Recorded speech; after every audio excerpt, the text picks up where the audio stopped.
Honorable Mr. Chairman, honorable ladies and gentlemen, 80 years ago, the most terrible war in the history of humanity ended. More than 70 million people became victims of military actions, hunger, and disease. In 1945, the course of world history was changed forever. The triumph over German Nazism, under whose banners the greater part of Europe had stood, and Japanese militarism opened the path to peace, recovery, and prosperity. This year in Moscow and Beijing celebrations were held, timed to the festive days of May 9th and September 3rd, in honor of victory in the Great Patriotic War in the Second World War.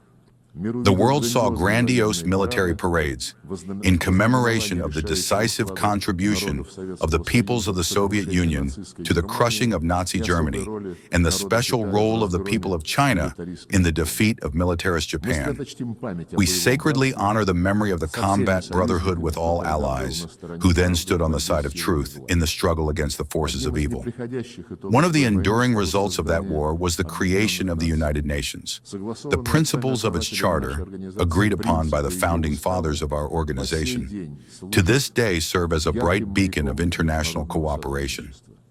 They embody the centuries-long experience of coexistence of states and fully retain their significance in the era of multipolarity. The only thing required is that all without exception, member states observe these principles in their entirety, totality, and interconnection. In practice, however, everything looks different. Widespread gross violations of the principle of sovereign equality of states undermine faith itself in justice, leading to crises and conflicts. The root of the problems is the unceasing attempts to divide the world into ours and others, into democracies and autocracies, into a blooming garden and a jungle, into those who are at the table and those who are on the menu, into the chosen ones, to whom everything is permitted, and the rest, who for some reason are obliged to serve the interests of the golden billion. We stand for unconditional adherence to the principle of equality. In it lies the guarantee that all countries will be able to take their rightful place in the world order, regardless of their military power, population size, territory, and economy. The principle of the non-use of force and the threat of force has also been repeatedly trampled upon by the West. NATO bombings of Yugoslavia, the invasion of Iraq by the coalition led by the United States, the NATO military operation for regime change in Libya turned into tragedies. Today, the unlawful use of force by Israel against the Palestinians, aggressive actions against Iran, Qatar, Yemen, Lebanon, Syria, Iraq threaten to blow up the entire Middle East. Russia harshly condemned the attack by Hamas militants on peaceful Israelis on October 7, 2023. However, there is no justification for the brutal killings of the civilian population of Palestine, just as there is no justification for terrorist acts.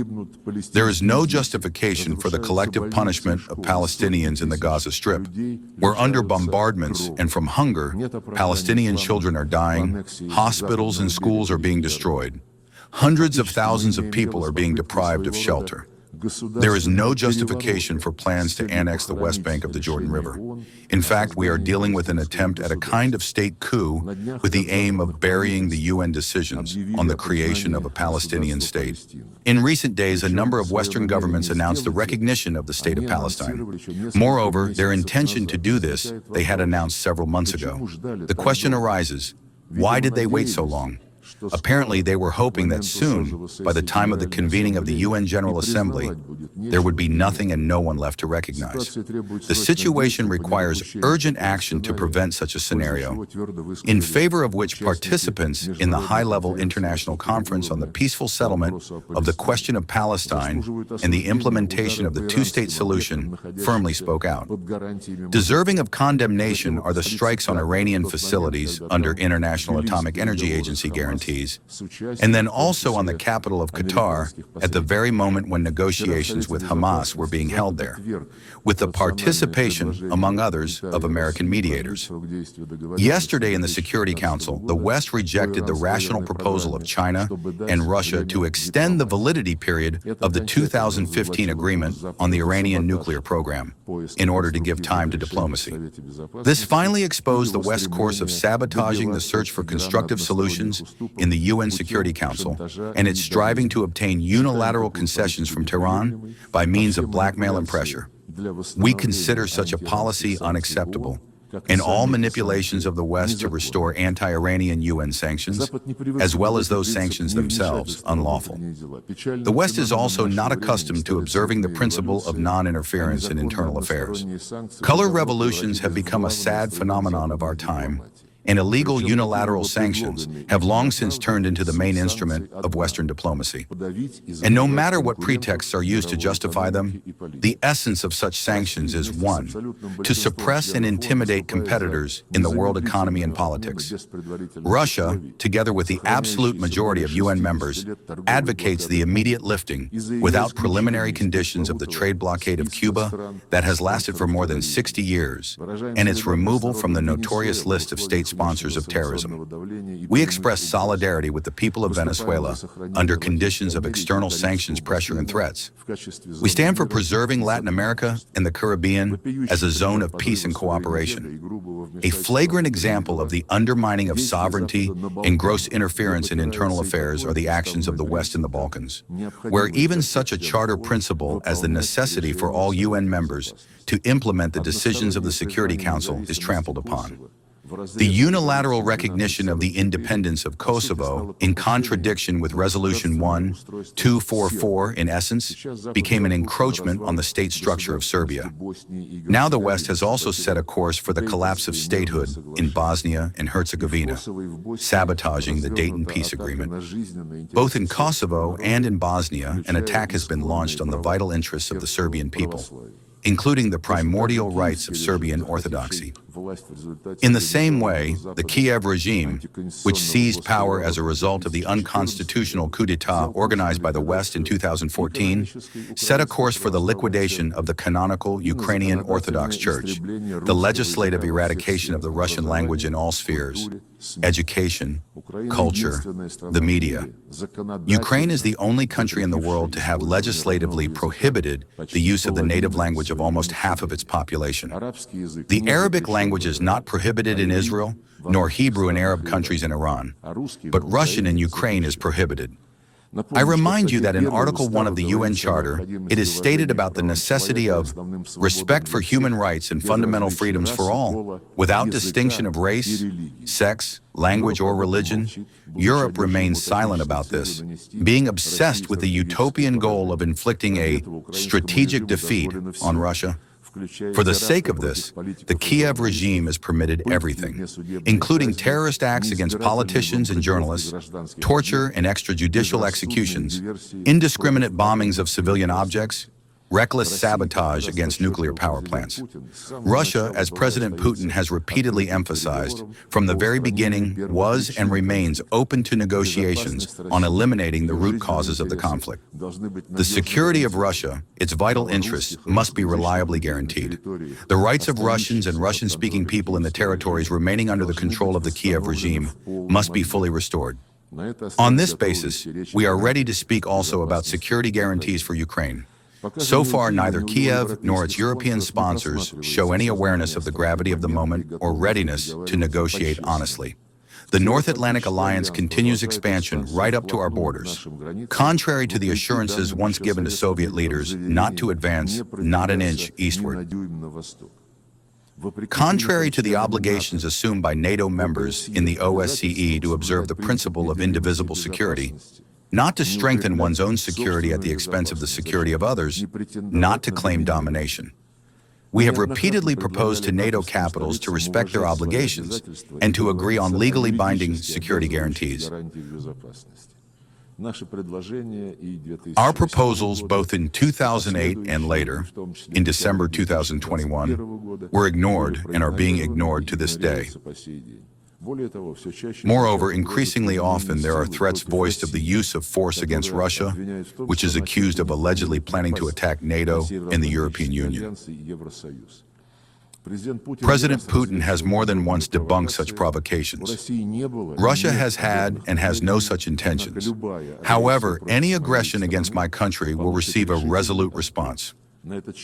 On this account, there should be no doubts among those in NATO and the EU who not only persuade their voters of the inevitability of war with Russia and force them to tighten their belts, but also openly declare preparations for an attack on our Kaliningrad region and other Russian territories. We link certain hopes with the continuation of the Russian-American dialogue, especially after the summit in Alaska. In the approaches of the current U.S. administration, we see a striving not only to facilitate the search for realistic ways of settling the Ukrainian crisis, but also a desire to develop pragmatic cooperation without taking an ideological stance. On Russia and the United States lies a special responsibility for the state of affairs in the world. For the avoidance of risks capable of plunging humanity into a new war, the maintenance of strategic stability is intended to be facilitated by the new initiative of the Russian Federation, put forward by the President Putin on September 22nd of this year, about the readiness to adhere to the central quantitative limits under the START Treaty for 1 year after the expiration of its validity on February 5, 2026, on the condition that the United States will act in a similar way and will not undertake steps that disrupt the existing balance of deterrence potentials. We consider that the implementation of our proposal will make it possible to create the conditions necessary for avoiding a strategic arms race, preserving an acceptable level of predictability in the missile nuclear sphere, and improving the general atmosphere in Russian-American relations. Colleagues, in December of this year, we will mark the 65th anniversary of the adoption by the General Assembly of the Declaration on the Granting of Independence to Colonial Countries and Peoples. The process of decolonization, with the leading role of the Soviet Union, became a direct consequence of the realization of the right of nations to self-determination. The peoples of Africa and Asia refused to live under the yoke of colonizers, just as after the coup d'etat of 2014 in Ukraine, Crimea, Donbass, and Novorossiya refused to submit to the Kiev neo-Nazi regime that had illegally seized power, which not only does not represent the interests of their population, but unleashed a war against them. In both cases, the principle was realized that had been enshrined in 1776 in the Declaration of Independence, and subsequently more than once confirmed by many American presidents. Governments derive their just powers from the consent of the governed. Neither the colonizers nor the Kiev regime had any consent of the peoples whom they tried to rule. This principle was unanimously confirmed in the 1970 UN Declaration, where it is stated directly, all must respect the territorial integrity of those countries whose governments represent the entire people living in their respective territory. Today, Africa and the entire global South are experiencing a new awakening, striving for full independence, and the UN must not remain on the sidelines. In December 2024, the General Assembly approved the resolution, Eradication of Colonialism in All Its Forms and Manifestations. We call as the next step for a decision to be made on declaring December 14th as the International Day of Struggle Against Colonialism. We welcome the role of the Group of Friends in defense of the UN Charter in consolidating efforts to counter neo-colonial and other discriminatory practices against the world majority and invite all independent states to join its ranks. The existing balance of power in the world is fundamentally different from the one that was established 80 years ago. The process of decolonization and other large-scale upheavals have changed the political map of the planet. the world majority is loudly declaring its rights. A special role is played by the Shanghai Cooperation Organization and BRICS as mechanisms for harmonizing the interests of the countries of the global South and East. The influence of the African Union, Community of Latin American and Caribbean States, and other regional associations is strengthening. These new realities have not yet found due reflection in the system of institutions of our organization. The question of reforming the Security Council is especially important. Russia advocates for its democratization exclusively through the expansion of representation of Asia, Africa, and Latin America.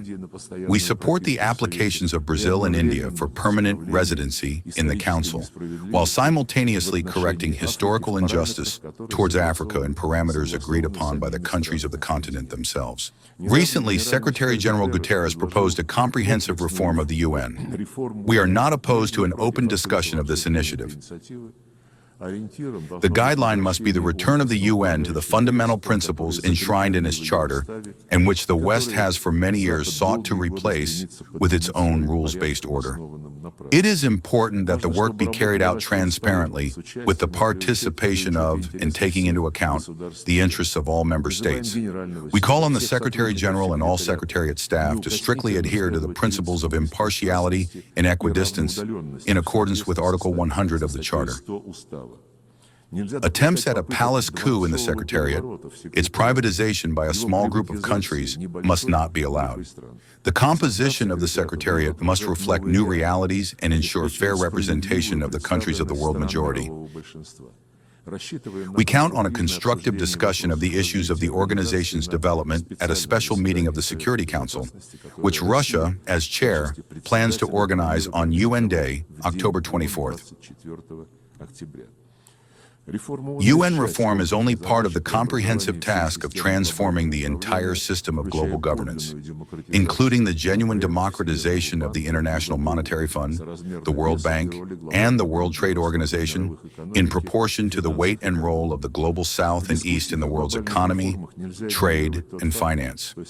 In discussions about global reforms, one cannot ignore the fact that the situation in the sphere of international security is deteriorating. I have already spoken about the reasons. The main one is the striving to preserve hegemony by relying on military force. NATO has already become cramped in Europe, and it is penetrating into the Pacific Ocean, into the South China Sea, into the Taiwan Strait, undermining the universal mechanisms of the Association of Southeast Asian Nations, and creating threats not only to the People's Republic of China and Russia, but also to other countries located in the region. This new stage of expansion is justified by the NATO leadership as the indivisibility of the security of the Euro-Atlantic and the Indo-Pacific region. And under this slogan, it seeks to encircle in a military ring the whole of Eurasia. Russia, together with like-minded states, proposes a constructive alternative to this dangerous course. To build in Eurasia an architecture of equal and indivisible security, not for NATO members and their allies, but for all countries and associations of the continent without exception, including the Shanghai Cooperation Organization, Commonwealth of Independent States, Association of Southeast Asian Nations, Eurasian Economic Union, Collective Security Treaty Organization, Gulf Cooperation Council, and others. For this purpose, Belarus and Russia, as partners in the Union State, propose to develop a Eurasian Charter of Diversity and Multipolarity in the 21st century. A truly all-continental process is inevitable after the behavior of the West has rendered meaningless the Euro-Atlantic model of ensuring security based on NATO, the EU, and the OSCE. We do not see prospects for ideas of restoring this model in Europe in its previous form, about which some European capitals have begun to reflect. Speaking about the future, one must not forget the lessons of the past, especially in a situation when in Europe Nazism is once again raising its head. Militarization is gaining momentum under the same anti-Russian slogans. This causes all the greater concern because a number of political figures who have come to power in Brussels and in some capitals of EU and NATO countries are seriously beginning to reason about a third world war as a likely scenario. These figures undermine any efforts to seek an honest balance of interests of all members of the international community, attempting to impose their unilateral approaches on others, grossly violating the key charter requirement. the respect for the sovereign equality of states. It is precisely this equality that is the foundation of the objectively emerging multipolarity. Russia is not agitating for a revolution against anyone. Our country has suffered from revolutions more than others. We simply call on member states and the leadership of the Secretariat to strictly follow all the principles of the UN Charter without double standards. Only then will the legacy of the UN's founding fathers not be squandered in vain. Thank you for your attention.